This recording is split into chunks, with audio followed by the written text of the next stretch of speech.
Hey everyone, welcome to Coffee Time at the Water's Edge. I'm Rodney, and today we have a special guest with us. His name is Carey Julian. He is the lead pastor and church planter for Pillar Church Norfolk. So let's go ahead, pour that coffee, and dig into the conversation.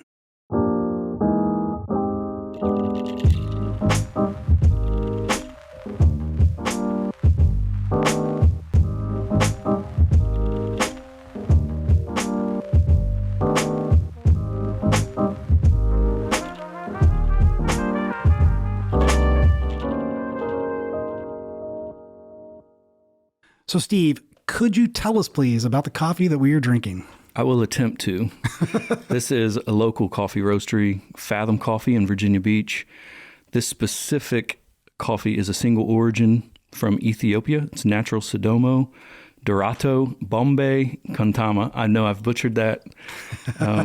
If anybody knows how to pronounce it, tell us, please. It's Ethiopian. It says, elevate your senses with our Ethiopia natural Sodomo, Dorato, Bombay, a super high altitude coffee that encapsulates a deeper love for coffee, grown by 626 dedicated farmers on the lofty slopes of Bombay Mountain in the Sodomo zone. This coffee undergoes meticulous sun drying for 10 to 15 days at the Kunkna mill, profile brimming with fruit-forward notes of watermelon, pomegranate, and pineapple. It's a celebration of Ethiopia's rich coffee culture. Take your experience to new heights. Yep. That was a mouthful, but you know that if I'm buying the coffee, it's generally going to be Ethiopian coffee. I just love Ethiopian coffee. All right, let's give it a whirl. Yes. Cheers, mates.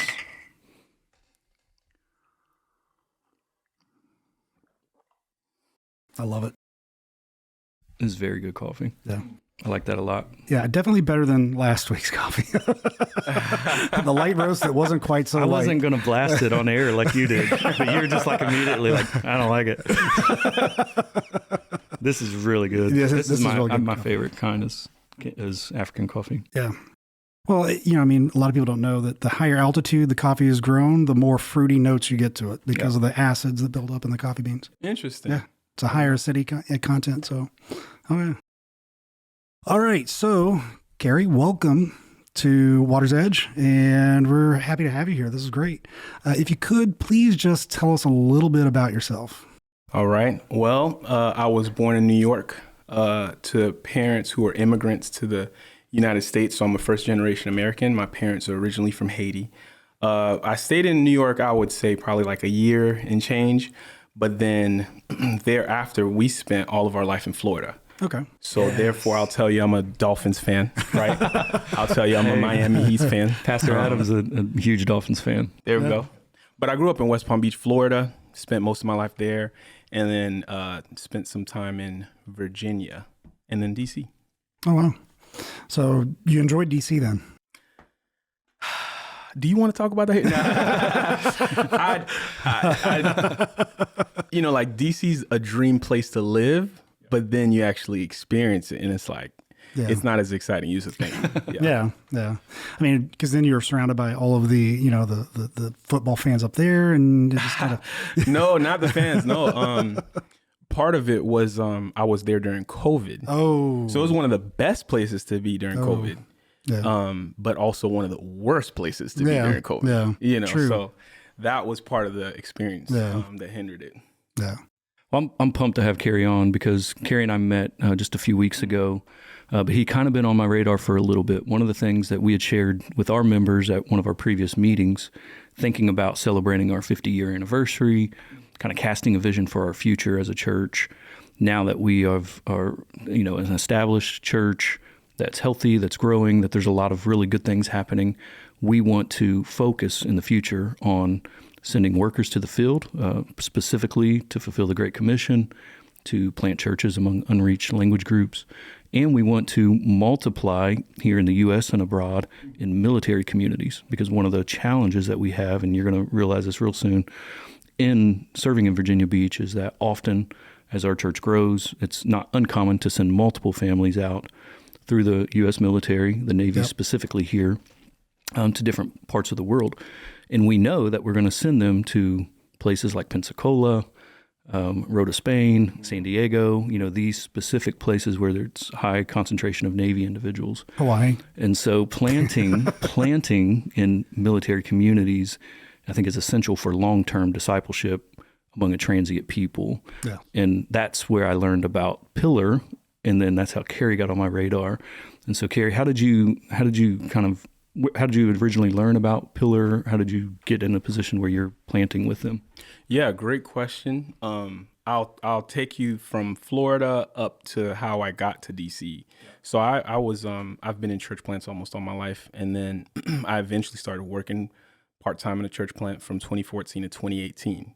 The Lord started stirring in my heart to think about ministry. I was working full-time in sales, and so the Lord used a friend of mine to connect with me who was at McLean Bible Church. And he was like, hey, man, they have plenty of job opportunities. You should come. So I visited, ended up doing an internship at McLean. And that's where I met a man by the name of Clint Clifton. So Clint was, he was on staff with the church in order to help them form their church planning department, so to speak, where they find guys and fund guys to church plant throughout the DC area. And then, so I meet him about 10 months into my internship at McLean. And speaking of God's providence, what happened was I was there for a year at McLean, knowing that once I finished my tenure there, it didn't guarantee a job going forward. Well, meet Clint, and he's like, hey, man, tell me a little bit about yourself. And he's like, first of all, he says, I think you could be a church planner. And I was like, I'm just looking for a job, man. You say that to everybody. Yeah, I'm not interested in that. And I actually poked a little bit. I was like, why do you say that? Because he didn't know me well at all. And so to progress the story, he ended up helping me get a job after my internship at McLean in a church in DC called Pillar DC. Okay. So that was my first exposure to being in a heavily military friendly church. And my wife, that's where I met her as well. So behind the scenes, like I told you, Clint was the church planting pastor.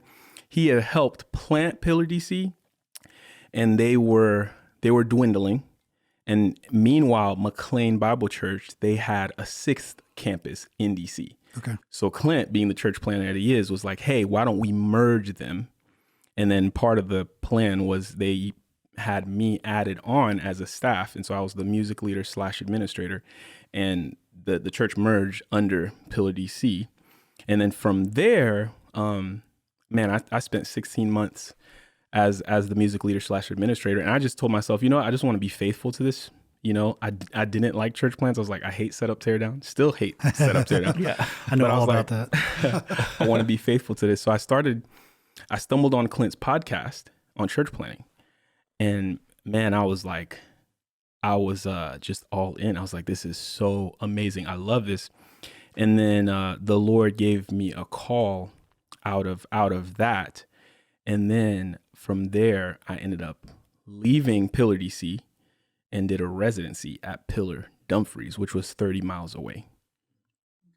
Nice. And so Pillar is, as we've learned, part of an initiative titled the Praetorian Project, which is a very specific effort to plant churches in military communities and multiply under the name of Pillar, and usually the city's attached to it, correct? Right. Yeah. And so very military friendly, focused on that, like just recognizing that, I think I believe you probably know this better than me, but I think it started initially around a group of Marines. Like they wanted to plant where the Marine bases were, like Lejeune and places they knew that Marines were going to go to. And then once they did that, they're like, oh, there's a lot of Navy people too. So then they started hitting some of the Navy towns. And that's where it got on my radars. I'm like, that's exactly, because I've been in this Navy town for almost 10 years now. And every time we send a family, I feel like I'm starting from scratch of trying to find a church to help them plug into, and just wanting, that sort of family, that sort of network of churches where we could say, hey, here's a great church that's going to be similar to Water's Edge in our culture, our DNA, our teaching, these kinds of things. Mm-hmm. Every church is a little bit different, but you know what I mean. There's similar values, similar structure, et cetera. So I was really pumped to learn that this even existed, because I thought this was like an idea in my own head. And I'm like, there's people that are doing this stuff already. Yes. And pretty far into it. How many Pillar churches are there? Do you know? Yeah, there are 13. So I'll speak to the history a little bit. So Clint, he started Pillar Dumfries. The Lord had him do that in 2004. He had a pastoral partner with him named Nathan. And so Nathan Hendricks. So the both of them, they started the church with the aim of starting a new church out of Pillar Dumfries once a year, which is a wildly aggressive. That's very aggressive. Very aggressive. Well, not too long into it, the Lord showed Clint, because Pillar Dumfries is near Quantico, Virginia, where the Marine base is.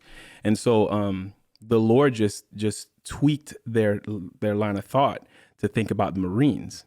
Now, in the Marines, they have a very specific route tree they follow, going from in the U.S. all the way outside of the U.S. Right. And so then the vision shifted towards, hey, what about us planting a church near all the military installations, which will then create long-term discipleship for these highly transient people?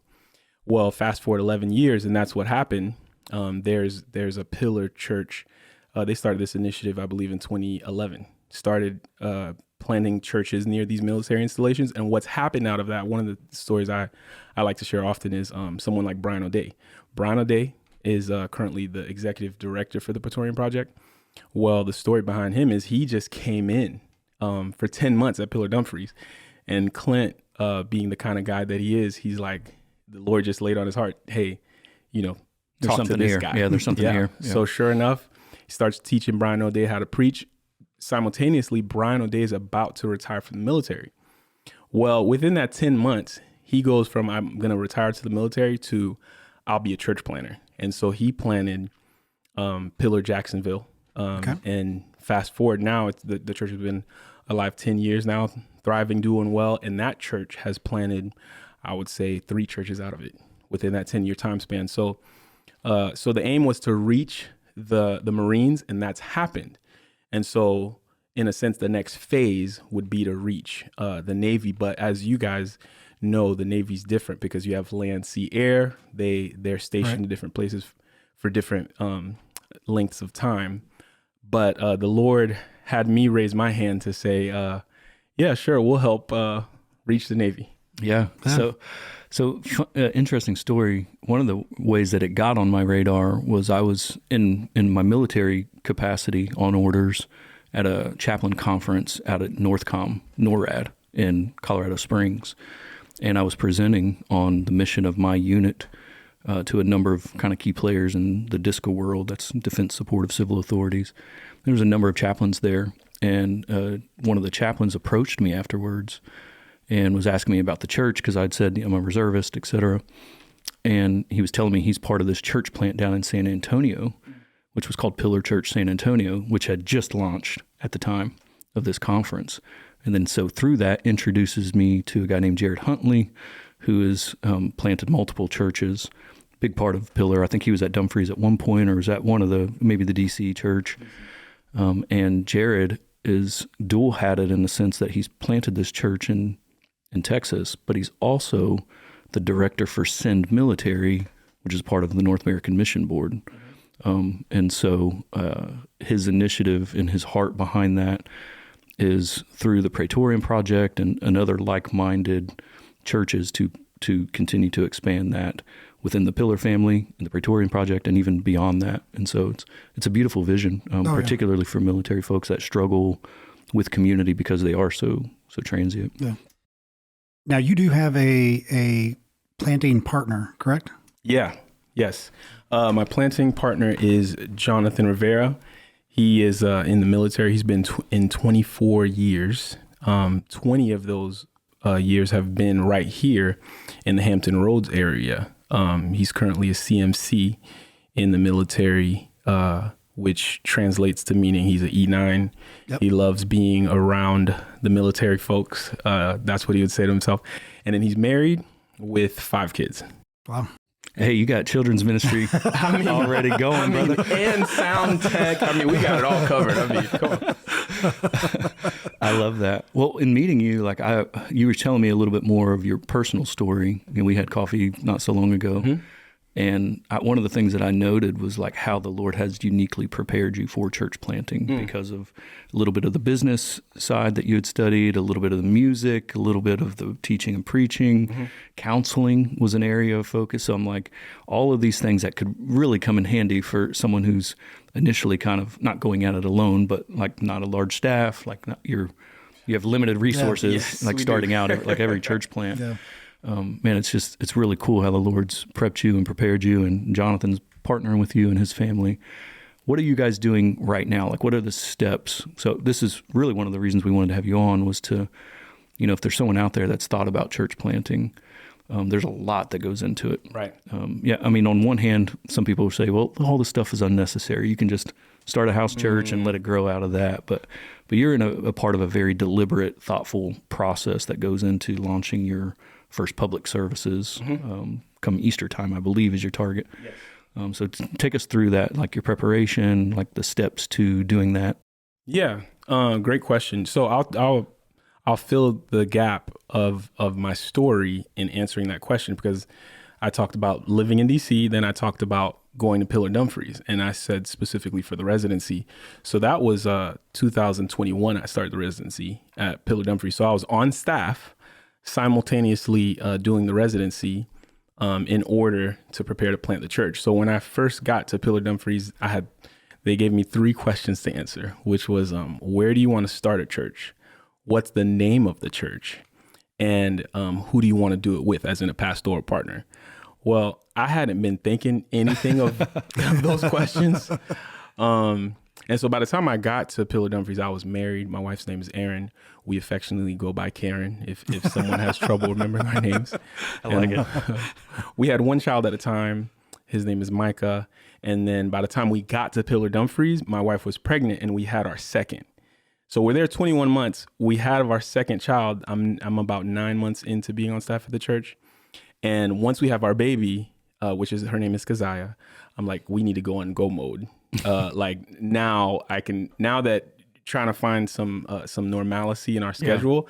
Yeah. So to answer those 3 questions, it was who are we going to plant with? Well, I went through asking about 4 different guys. Big ask, for example, one of them way out of state in Washington. I'm like, hey, I know you're a godly guy. We have a good relationship. Do you want to help plant this church? Went through 4 no's to finally find the yes. Because I was like, man, God can do it. Right. And then as far as, the city, that was one of my most often prayers, because, had you ever heard of Norfolk at the time? I had visited okay. a year before around the area, and I was like, man, this is a really nice area, because it's really similar to West Palm Beach, because West Palm Beach, I grew up 20 minutes from the beach. So I was like, man, this is kind of similar, but I didn't know anything about Norfolk prior. Mm-hmm. As far as Norfolk, I just had a completely blank sheet of paper before the Lord, because I was like, I don't want to base it off of house prices or weather or a NFL football team. I was like, man, God has to tell us where to go. So I spent time praying. My wife spent time praying, and then eventually, He made it clear. All right, go to Norfolk. I was like, okay, great, thank you, Lord, Norfolk. And then was the name of the church. I'll tell you guys a funny story. I had fell in love with Matthew 11:12, which says, since the days of John the Baptist till now, the kingdom of God has suffered violence, and the violence take it by force. So I fell in love with it, and I still love it, in the sense that in essence, all it's saying is that God's kingdom is not only advancing, but nothing's going to stop it. So I was like, man, that verse is so good. What if we called the church Force Church? I thought you were going to say Violent Church. So while I was at the church, Force I remember church. we had a game night, and I had told Clint, and he was like, horrible. Don't do it. And we had a game night where all the young adults came over to our house, and I was like, let's sample size it, you know? So I'm like, hey guys, like, what do y'all think? You know, I did the verse, explained, said the name, and they're like, yeah, no, the first thing I think about is Star Wars. So I was like, yeah. And if you Google it, if you Google Force Church, it's not a church, but like there's a movement that's tied to Star Wars. So I was like, yeah, that's just not gonna work. So, so funny story. But anyway, man, I came at that open-handed as well, because like even though I've been around church plants all my life, I never thought about planting a church. And so, man, the Lord had it that it's just, we're just continuing the legacy that the Lord started with Clint. And so that's where the name comes, Pillar Church of Norfolk. Norfolk has the largest naval base in the world, also has the headquarters for NATO, right? Yep. Not to mention, most people that retire out of the military, when they're done, they stay in Norfolk. So the Lord just started uncovering all these things as we went along in the process, but that answers those three big questions that we had to answer. I would say to go a depth deeper from like those three big questions I asked, like some of the things that I had to do was like focus on fundraising and trying to recruit people to be a part of the team, / thinking through infrastructure, meaning like setting up a bank account, getting an EIN number, things along those nature. Now, we're part of the Southern Baptist Convention. So the Southern Baptist Convention, they do a tremendous job of helping streamline the process for a planner in big milestones that would be very difficult otherwise.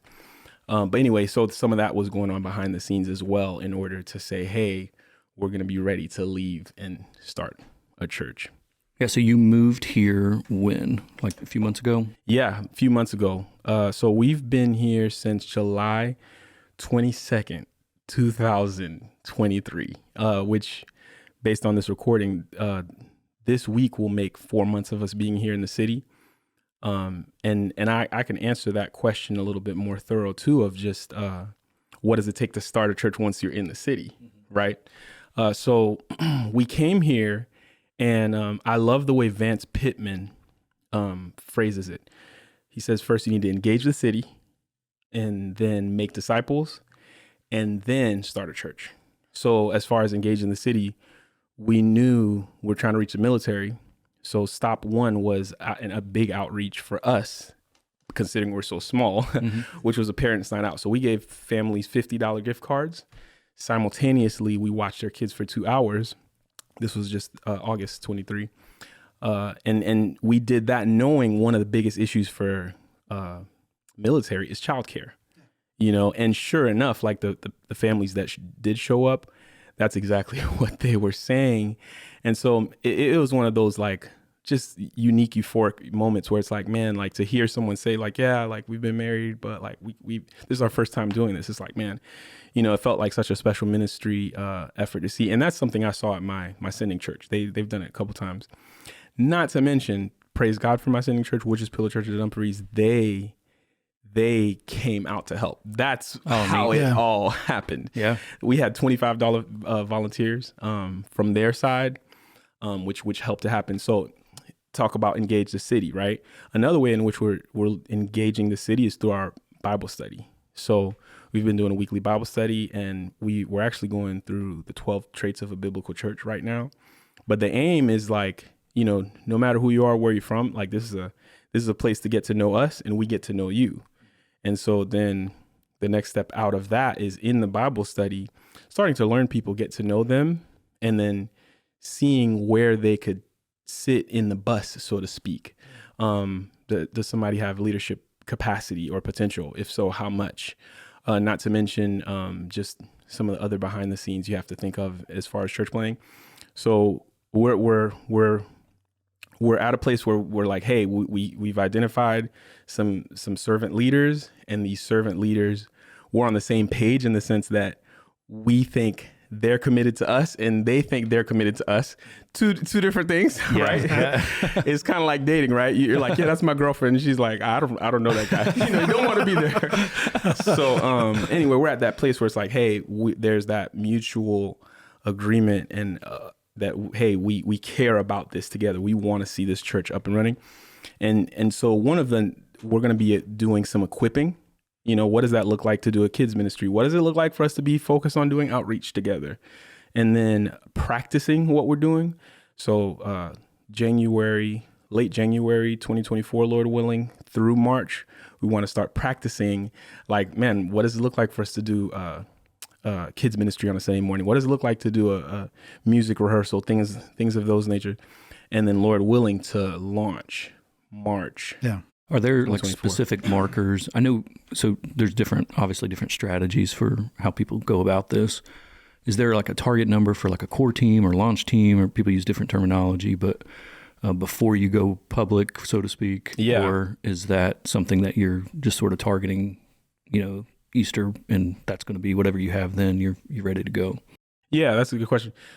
Clint, he's a Yoda in church planning. I mean, he lives, eats, breathes it. I'm seeing a theme: the Force Church, Yoda. Yeah. I'm not sure. Hey, and it's funny. I'm not a Star Wars fan, which is funny. Yeah. But Clint, he suggests having a core team of 24 to 35 adults. And when I say core team, I mean people who are. It really, you could break that into two groups. You have a group that's at least can be committed to helping for a year, doing some of the volunteering, the outreach, things of that nature. But then you also have another group there's like, hey, we're here for the foreseeable future, pending a deployment, or the government says I have to leave or something along those lines. So if you have that base, then you're ready to go. Be viable. I would like to highlight something that you said. You said something about, military families not having childcare. Yeah. And I think a lot of people don't realize that. So if you're from another church out there listening, if you have military families in your church, they don't have normally any extended family members around to help out with those things that other people may not think about, so that's something that we need to think about with military families, is that support that they may need. Yeah, very practical way. I think that's great that you guys did that. Yeah, I love that. I love that you're thinking intentionally about that target. Not that your church is only for military families, but it's going to be very, very military friendly, which is certainly what we strive to be at Water's Edge. It's so important in this community for sure. Yeah, I just thought that was awesome what you guys did. Thank you. Yeah, no, thank you. The Parents Night Out was awesome. I recommend it for all churches, because like, especially like, for example, a church that's established in a city, if you just tell people, hey, we'll watch your kids for 2 hours, like that'll get them to come. Whereas we're a church plant, so they're like, I never heard of you. What is this? Is this real? You know what I mean? We were in that place. One of the things that I think about too is just as far as our DNA, one of the ways I would describe it is we want to be a heavily friendly military church, but we also want to be a church planting church, similar to you guys. And I would love to just tease some of that out with you guys, of like some of the why behind the what. I think about church planting, and one of the things that excites me the most about it, particularly with the Praetorian Project, is the leadership development opportunities that stem from it. So you look at if you look at the churches, the current established churches, if you go to praetorianproject.com and you look at the established churches, and then you look at the future church plants, you'll see like a stem, a line.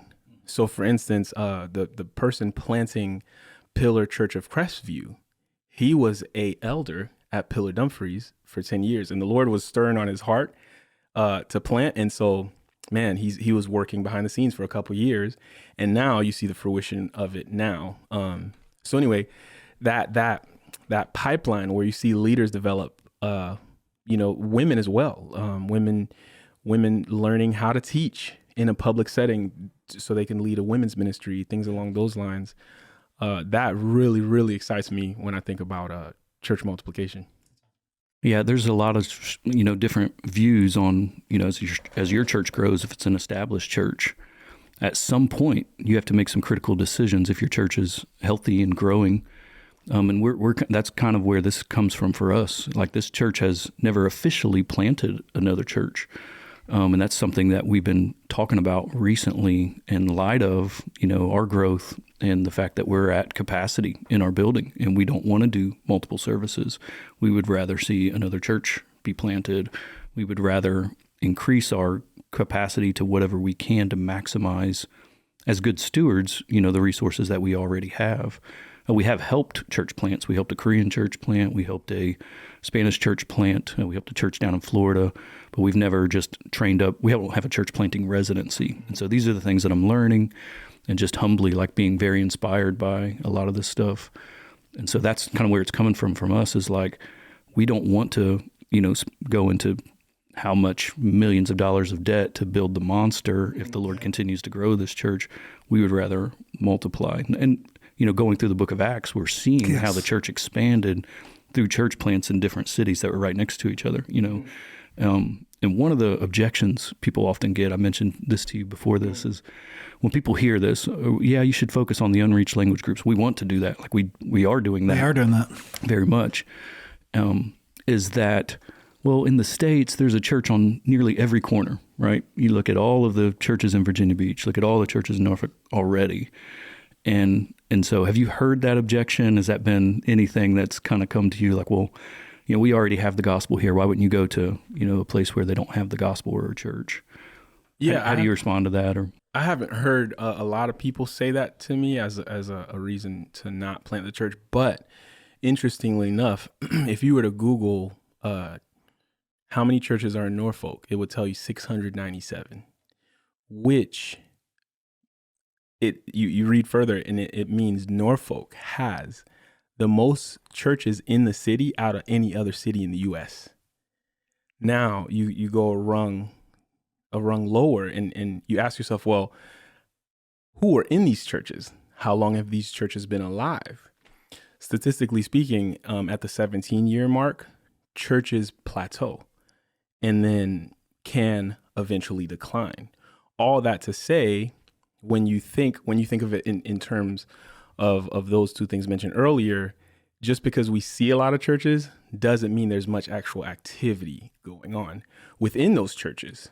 And which, not to mention, I like to compare churches to people. Mm-hmm. Typically you see a man and a woman get married, they have a child, right? And you see the same thing play out in Acts with a church where a church births another church. Now, it could be persecution related or whatever the matter is, but you see that God loves multiplication, and you can stem that back all the way to Genesis. So then you think about that. And for us in the U.S., even though there's a lot of church buildings, there's still plenty of room for church planting. Not to mention, one of the benefits of church planting is once you put a church plant next to an established church, it actually gets the established church on their heels, because sometimes, like I said, the church can plateau. And so the church plant gets the established church on the heels, like, man, look at what they're doing. Light a little fire under them. There's not even that many of them. Yeah. We could do that, whatever that is. Yeah. So that's, and then not to mention, let's, think about it generationally speaking. A church can get to a certain age, holistically speaking. And how are you going to reach that younger generation? God often uses that Joshua, so to speak. You have Moses, and then, God uses Joshua to lead the next generation of Israelites. So God, often does that. So I'm all for church planting. Yeah. I've seen some statistics I wanted to share. Yeah. One of them, the conclusion of it was that the single most effective evangelistic method under heaven is planting new churches. Because there is something new, there's something exciting, and they tend to be very outward focused, like you said, engaging the city, where other churches kind of become complacent, potentially, or just inward focused. And so it is the most effective way to reach unbelievers is through the planting of new churches in areas. But statistically, even though it seems like there are churches everywhere, it's not keeping up with the population or with the amount of churches that are closing every year. Mm-hmm. And I'm waiting to see the data on COVID of how many churches ended up closing as a result of, 2020, 2021. My sense is it's pretty astronomical. And yet listen to this. I don't know in 1900, there was one church for every 357 people. One church for every 357 people. In 2004, that's the latest data on this that I see, one church for every 909 people. And just think, like, yeah, there's a lot, there might be 600 churches, but how many thousands of people are in Norfolk? Virginia Beach alone has 450,000 people. And so you have, it's just not keeping up with the population. And is there even enough seats in all of these churches to accommodate that many people? In theory, if everybody in Norfolk decides to wake up one morning and go to church, is there enough seats? Chances are there's not, right? There's clearly not, and clearly not in Virginia Beach. And so that's kind of the point, is like, it is needed, despite what people think. Well, when they go to this church or go to this church, I'm like, no, we have to be advancing the kingdom, and this is one of the most effective ways to do that. And as churches get bigger, things get trickier too. And then you create sort of a bottleneck in leadership development, unless you're focusing on planting other churches and raising up elders and doing all the things, because there's only so many, elders in a church, or preachers in a church, or music leaders in a church. And so you're helping other people develop their gifts by creating more opportunities and things like that as well. There's so much to it, but yeah, I commend you. I'm excited for you guys look forward to just our friendship and connecting with you guys. There's two things I'd like you to do before we wrap up. One is maybe give a shout out to Cliff's podcast. You mentioned his podcast. Is that an ongoing thing, or is that just a couple episodes? Does he have one specifically that focuses on this? Yeah. Not to put you on the spot, but do you know the name of it? Yeah, no, I do know the name of it. It's called the Church Planning Podcast. Just to fill in the gap about Clint, he actually passed January 2023. That's how Brian took the executive role, correct? Brian no, he had it well before that. Okay. He had it well before that. Brian O'Day you're talking about. Yeah, so Clint passed, and he had just gotten a recent promotion with NAM, where he was actually overseeing all their content development, which went right into the lane of his podcast. So in essence, he would be doing the same thing on his podcast for NAM. And so he hadn't been making as many podcasts. However, though, like there's still a volume that exists out there. Oh my goodness. Yeah. Like 2-3 years. I mean, he's interviewing people from like David Platt, Brian Loritz, like just a very diverse array of guys. I think about Doug Logan, who is actually the president of Grimke University. He's interviewed like all kinds of guys and got all kinds of insight on church planning. So it's well worth its salt. Not to mention he's written a couple books. One of them is called Church Planning Thresholds.